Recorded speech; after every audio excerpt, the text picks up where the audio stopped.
Welcome to Kenton's videos. Enjoy the video. You begin by choosing a method. Plain CSS, CSS modules, styled components, or inline styles, pick based on scope and team conventions. Create a style sheet file next to the component to keep structure local. For CSS modules, name it component. Module, CSS. Once done, add clear class names like component header or modifier active so you avoid collisions. Make sure to import the style sheet at the top of your React file. This instantly links styles and components for quick iteration. Now you apply styles in JSX.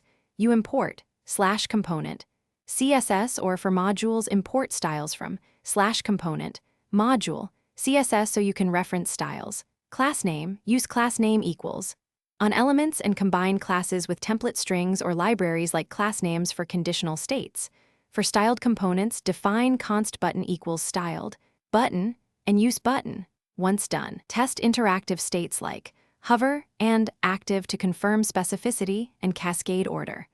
Adjust selectors if global styles finish by verifying that your build handles CSS imports. Create React app, Vite, and Next have slightly different pipelines, so ensure your file naming matches the setup.